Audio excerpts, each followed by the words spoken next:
بسم اللہ الرحمن الرحیم۔ السلام علیکم۔ اس ویڈیو میں ہم کتاب موت کا منظر کو آگے کنٹینیو کریں گے۔ اس سے پہلے آپ سبسکرائب کر لیں اور بیل آئیکن پریس کر دیں۔ تو شروع کرتے ہیں۔ مومن کی بوقت موت تیسری علامت نتنے پھیل جانا، کیونکہ اللہ تعالیٰ کی خشیت و خوف کی وجہ سے اور رونے کی وجہ سے ناک سے سانس کی آواز نکلنے کی وجہ سے اس کے نتنے پھولتے تھے، وہی صورت موت کے وقت بھی ہو گئی۔ کافر کی تینوں علامتیں یعنی آواز نکلنا، جیسے اونٹ کا گلا دبا دیا جائے تو آواز نکالتا ہے، رنگ پھیکا پڑ جاتا اور منہ سے جھاگ نکالنا اسرائیل کی خوفناک شکل کو دیکھ کر اس کے رعب اور ڈر کی وجہ سے ہوں گی۔ نیک روحوں کا ایک دوسرے سے ملاقات کرنا۔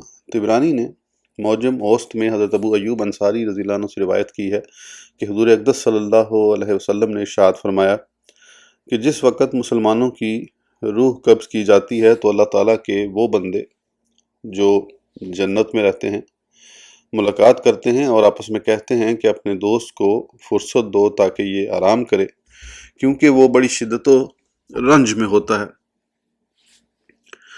پھر پوچھتے ہیں فلاں شخص کیا کرتا ہے؟ وہ کہتا ہے کہ وہ شخص تو مجھ سے پہلے فوت ہو چکا ہے۔ تو وہ افسوس کرتے ہیں اور انا للہ و انا الیہ راجعون پڑھتے ہیں اور کہتے ہیں کہ اس سے یقینی طور پر واضح ہو گیا کہ وہ دوزخ میں لے جایا گیا ہے، یعنی اگر وہ جنتی ہوتا ہمارے ساتھ اس کی ملاقات ضرور ہوتی۔ جب اس کی ملاقات نہیں ہوئی تو اس سے یقینی طور پر واضح ہو گیا کہ وہ دوزخ میں ہے۔ ایک روایت میں ہے کہ اگر کسی شخص کا بیٹا پہلے فوت ہو چکا ہو تو جب اس کے باپ کی روح جاتی ہے تو بیٹے کی روح اس کا استقبال کرتی ہے، جیسے کہ غائب شخص کے آنے پر اس کا استقبال کیا جاتا ہے۔ اہل علم کا فوت ہونے والوں کے ذریعے فوت شدہ کی طرف سلام بھیجنا۔ صحابہ کرام رضی اللہ عنہم کا ایمان تھا کہ جو شخص اس دنیا سے رخصت ہو رہا ہے اس سے ان حضرات کی ملاقات ہوگی جو اس دنیا سے پہلے رخصت ہو گئے ہیں۔ اسی وجہ سے فوت ہونے والے کی خدمت میں عرض کیا جاتا کہ ہمارا سلام فلاں ہستی کو پہنچانا، اس مسئلے کا دار و مدار ہی روحوں کے ملنے پر ہے۔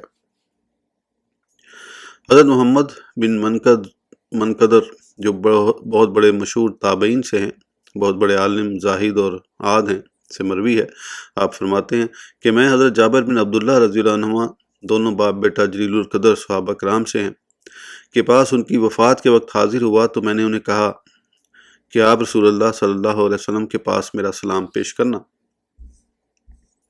یعنی مقصد یہ تھا کہ تم اب دنیا سے تشریف لے جا رہے ہو، تمہاری ملاقات رسول اللہ صلی اللہ علیہ وسلم سے ہوگی، ملاقات ہونے پر آپ کی خدمت عالیہ میں میرا سلام پیش کرنا۔ اس حدیث کی شرح کرتے ہوئے ملا علی قاری رحمۃ اللہ علیہ مرکات میں فرماتے ہیں، علامہ سیوطی رحمۃ اللہ علیہ نے فرمایا کہ علامہ محمد بن اسماعیل بخاری رحمۃ اللہ علیہ نے حضرت خالدہ بنت عبداللہ بن انیس سے حدیث بیان فرمائی۔ حضرت خالدہ رضی اللہ عنہ فرماتی ہیں، انیس بنت ابی قتادہ اپنے باپ کی وفات کے 15 دنوں بعد حضرت عبداللہ بن انیس رضی اللہ عنہ کے پاس ہوتی ہیں، جبکہ وہ مرض الموت میں تھے، تو انہوں نے کہا، اے چچا جی، میرا سلام میرے باپ کی خدمت میں پیش کرنا۔ حضرت بلال رضی اللہ عنہ کا موت پر خوش ہونا۔ حضرت بلال رضی اللہ عنہ پر وفات کا وقت قریب ہوا تھا تو آپ کی زوجہ نے آپ کو قریب موت دیکھ کر پیشانی کے عالم میں کہا، کتنا ہی افسوس ہے کہ آپ دنیا سے تشریف لے جا رہے ہیں، لیکن حضرت بلال رضی اللہ عنہ نے یہ سن کر کہا، کتنی ہی خوشی کا مقام ہے کہ میں دنیا سے جا رہا ہوں، کل اپنے مہربانوں احباب سے ملاقات ہوگی، یعنی حبیب پاک صلی اللہ علیہ وسلم اور آپ کے صحابہ کرام سے ملاقات ہوگی۔ حضرت بلال رضی اللہ عنہ کا بھی اپنی موت پر خوش ہونا صرف اسی وجہ سے تھا کہ روحوں کی ملاقات ہوتی ہے تو میری ملاقات نبی کریم صلی اللہ علیہ وسلم اور آپ کے صحابہ کرام سے ہوگی، یہ میرے لیے کتنی خوشی کا مقام ہوگا۔ کروں تیرے نام پہ جان فدا، نہ بس ایک جاں دو جہاں فدا، دو جہاں سے بھی نہیں جی بھرا، کروں کیا کروڑوں جہاں نہیں۔ ایک عورت کا نبی کریم صلی اللہ علیہ وسلم کے شوق ملاقات پر جان قربان کرنا۔ ایک عورت حضرت عائشہ صدیقہ رضی اللہ عنہا کی خدمت میں حاضر ہوئی اور عرض کیا کہ آپ مجھے نبی کریم صلی اللہ علیہ وسلم کی قبر انور سے پردہ اٹھا کر بلا حجاب دکھا دو۔ آپ نے جب ہی آپ کے مزار پر انوار کو بلا حجاب دیکھا تو رونے لگی، روتے روتے آپ پر جان قربان کر دی۔ اس کے رونے کی وجہ کو ملا علی کالی رحمۃ اللہ علیہ ان الفاظ میں بیان کرتے ہیں: وہ عورت وہاں ہی نبی کریم صلی اللہ علیہ وسلم کے فراق کے غم اور آپ کے ساتھ ملاقات کرنے کے شوق میں فوت ہو گئی۔ سبحان اللہ، محبت کا عالم کیا ہی تھا۔ ایک عورت کی نبی کریم صلی اللہ علیہ وسلم کی ملاقات کی شاندار الفاظ میں تمنا۔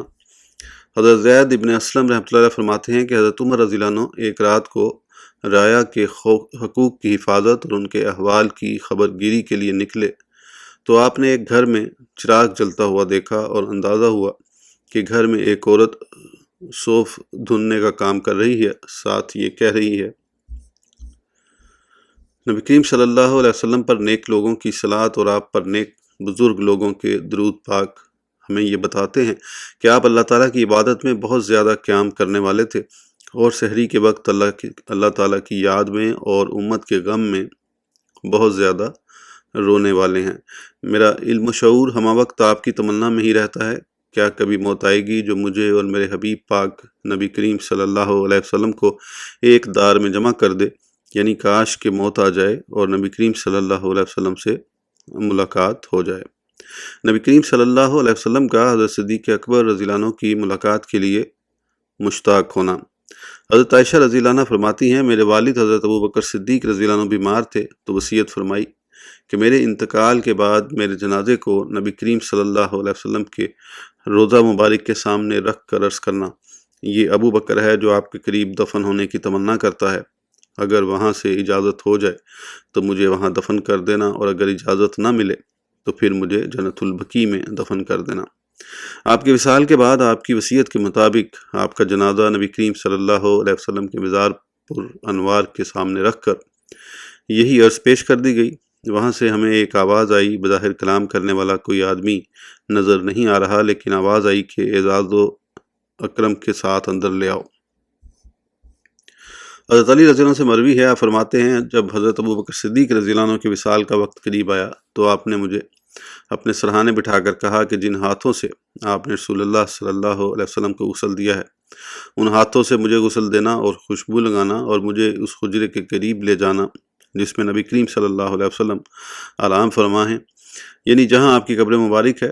پھر آج اجازت طلب کرنا، اگر اجازت مانگنے پر حجرے کا دروازہ کھل جائے تو مجھے وہاں دفن کر دینا، ورنہ مسلمانوں کے عام قبرستان بقیع میں دفن کر دینا۔ حضرت علی رضی اللہ عنہ فرماتے ہیں جنازے کی تیاری کے بعد سب سے پہلے آگے بڑھا اور میں نے جا کر عرض کیا کہ یا رسول اللہ صلی اللہ علیہ وسلم، یہ ابو بکر ہیں جو آپ کے پاس دفن ہونے کی اجازت مانگتے ہیں۔ تو میں نے دیکھا ایک دم حجرے کا دروازہ کھل گیا اور ایک آواز آئی، دوست کو دوست کے ساتھ ملا دو۔ اس سے واضح ہوا کہ نبی کریم صلی اللہ علیہ وسلم حضرت ابو بکر صدیق رضی اللہ عنہ کے مشتاق تھے کہ آپ کو میرے پاس پہنچا دو کیونکہ میں آپ کا شدت سے منتظر ہوں۔ ساتھ ساتھ حضرت ابو بکر صدیق رضی اللہ عنہ بھی آپ سے ملاقات کے انوار سے مستفید ہونا چاہتے تھے۔ کافروں کی موت کیسے واقع ہوتی ہے؟ کافروں کی موت اور روح کا نکالتے وقت ان کے اعمال کی جزا کے طور پر ان کو دی جانے والی سزا ملاحظہ کریں اور عبرت پکڑیں کہ اللہ تعالیٰ کا عذاب کتنا شدید ہوتا ہے۔ اللہ تعالیٰ کا ارشاد گرامی ہے: وَلَوْ تَرَىٰ إِذْ يَتَوَفَّى الَّذِينَ كَفَرُوا الْمَلَائِكَةُ يَضْرِبُونَ وُجُوهَهُمْ وَأَدْبَارَهُمْ وَذُوقُوا عَذَابَ الْحَرِيقِ ذَلِكَ بِمَا قَدَّمَتْ أَيْدِيكُمْ وَأَنَّ اللَّهَ لَيْسَ بِظَلَّامٍ لِّلْعَبِيدِ سورہ الانفال۔ اور کبھی تو دیکھے فرشتے کافروں کی جان نکالتے ہیں، ان کے منہ پر ان کی پیٹھ پر مار رہے ہیں اور کہہ رہے ہیں آگ کا عذاب چکھو، یہ بدلہ ہے جو تمہارے ہاتھوں نے آگے بھیجا اور اللہ بندوں پر ظلم نہیں کرتا۔ یعنی فرشتوں کا کافروں کے جان نکالتے وقت ان کے چہروں اور پیٹھوں کو مارنا معاذ اللہ یہ اللہ تعالیٰ کی طرف سے کوئی ظلم بلکہ یہ ان کے اپنے اعمال کا نتیجہ ہے اور ان کے اعمال کی ان کو جزا مل رہی ہے۔ حضرت ابو ہریرہ رضی اللہ عنہ سے مروی ہے کہ رسول اللہ صلی اللہ علیہ وسلم فرماتے ہیں، جب موت کے فرشتے برے شخص یعنی کافر کے پاس آتے ہیں تو کہتے ہیں، اے خبیث روح نکل جا، تو خبیث جسم میں تھی، بڑے برے طریقے سے ذلیل ہو کر نکل، تجھے گرم کھولتے ہوئے پانی کی بشارت ہو، جہنمیوں کی پیپ کی اور اس طرح کے مختلف عذابوں کی۔ موت کے فرشتے بڑی درستی سے ناپاک روح کو نکلنے کا حکم دیں گے، ساتھ ہی اسے قیامت میں شدید عذابات کے اندر مبتلا ہونے کی بشارت بھی دیں گے۔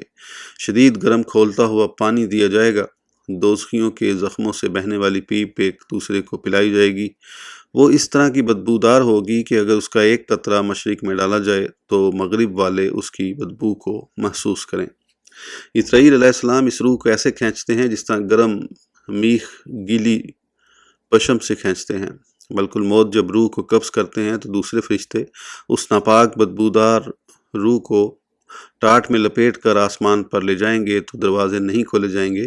اس طرح اس کی توہین و تذلیل ہوگی، کیونکہ ملائکہ جب اس روح کو لے جائیں گے اور آسمان پر پہنچیں گے، اس کے لیے دروازہ کھولنے کی درخواست کریں گے تو پوچھا جائے گا یہ کون شخص ہے؟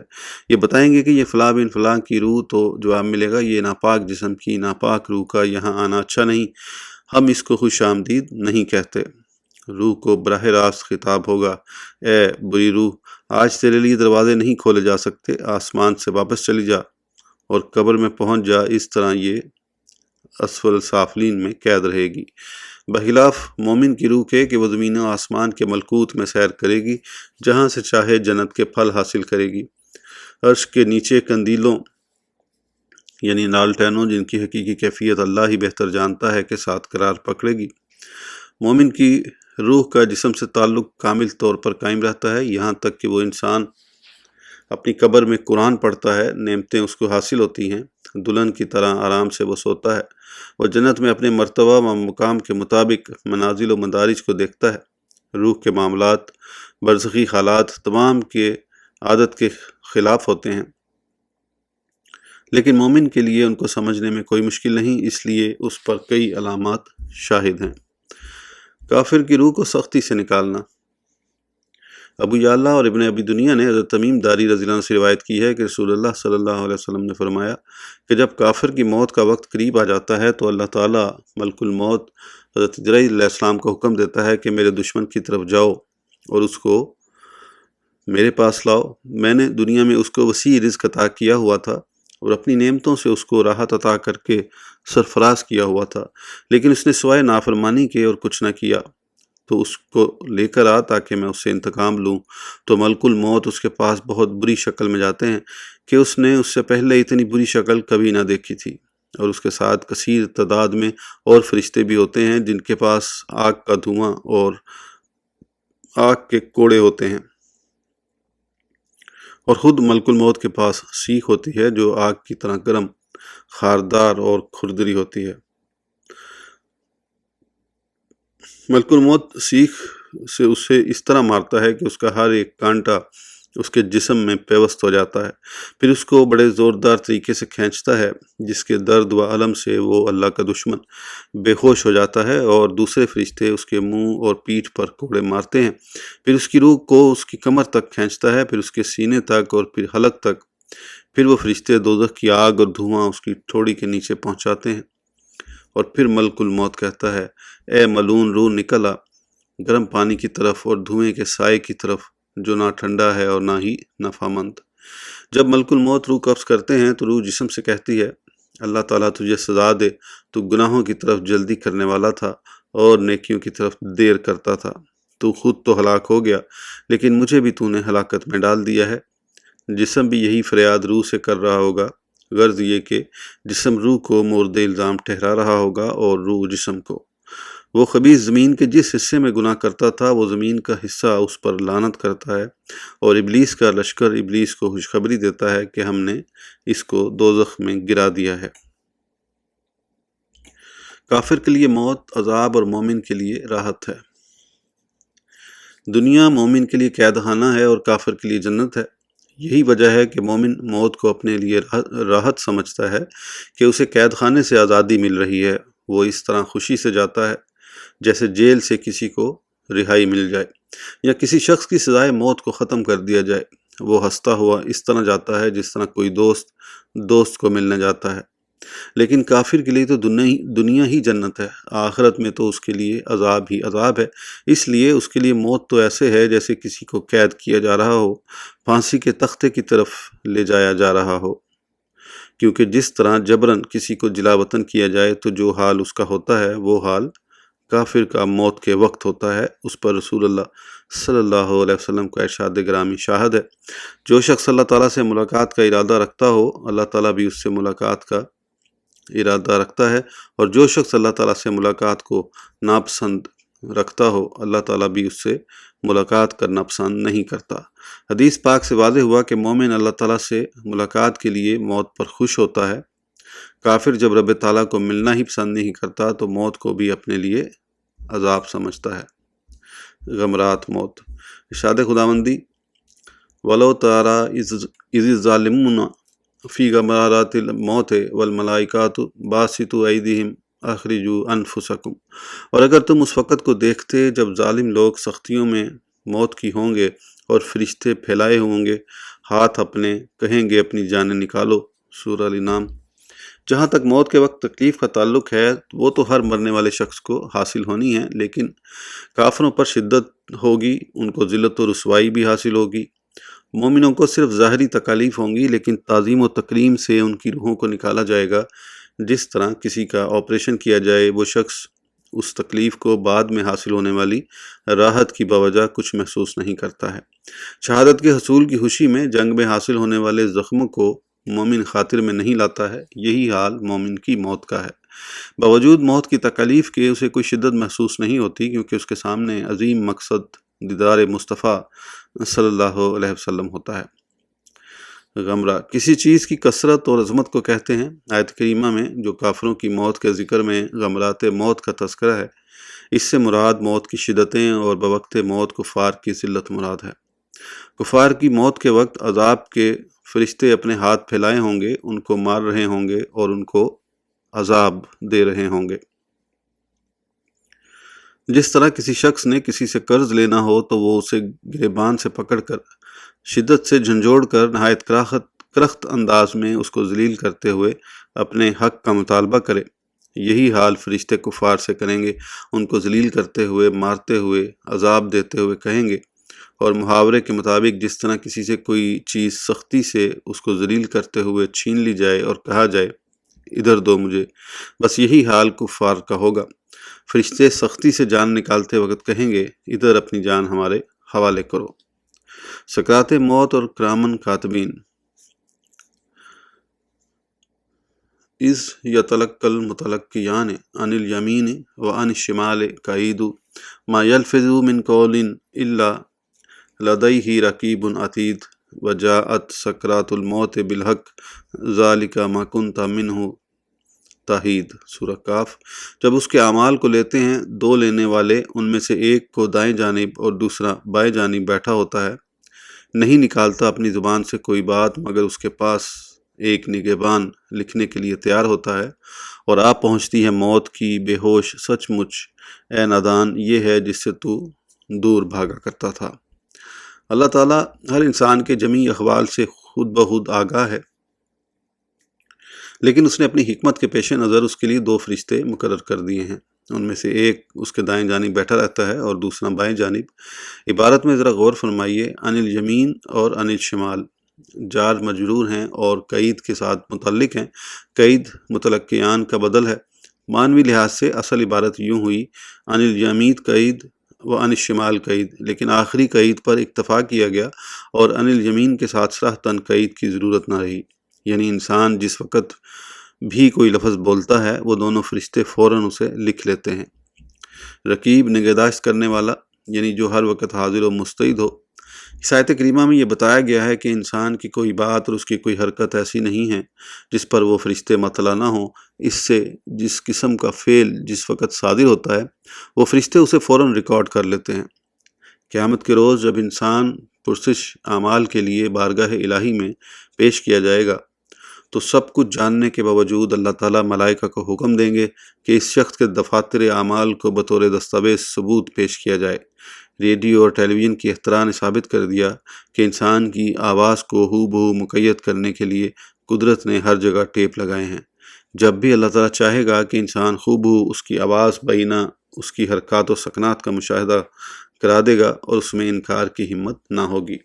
یہاں تک اس علم تک انسان کی رسائی ہو چکی ہے، لیکن فرشتے ہماری زندگی کے ڈرامے کو جس خوبی اور دقت سے محفوظ کر رہے ہیں اس کا اندازہ کرنا اس دنیا میں ہمارے لیے بہت مشکل ہے۔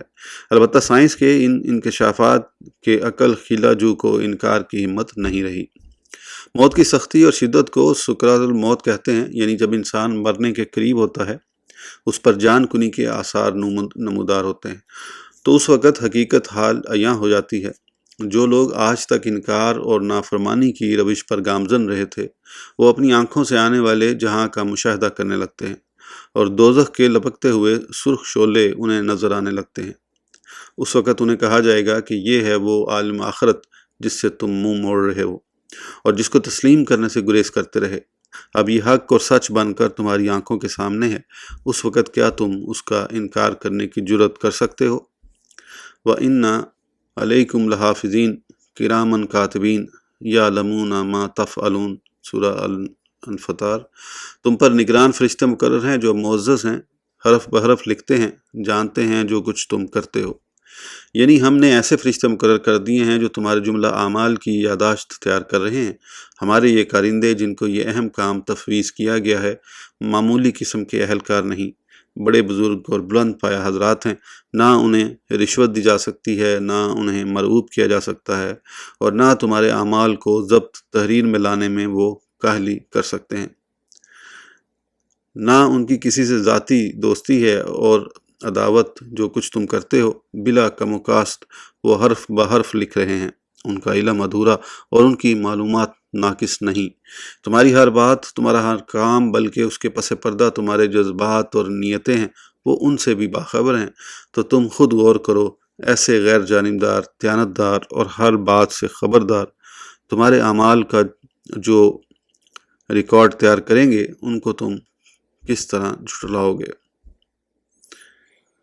اس ویڈیو کے لیے اتنا ہی، پھر انشاءاللہ اگلی ویڈیو میں آگے کنٹینیو کریں گے۔ اس وقت تک کے لیے اجازت دیجیے، سبسکرائب کرنا نہ بھولیں۔ اللہ حافظ۔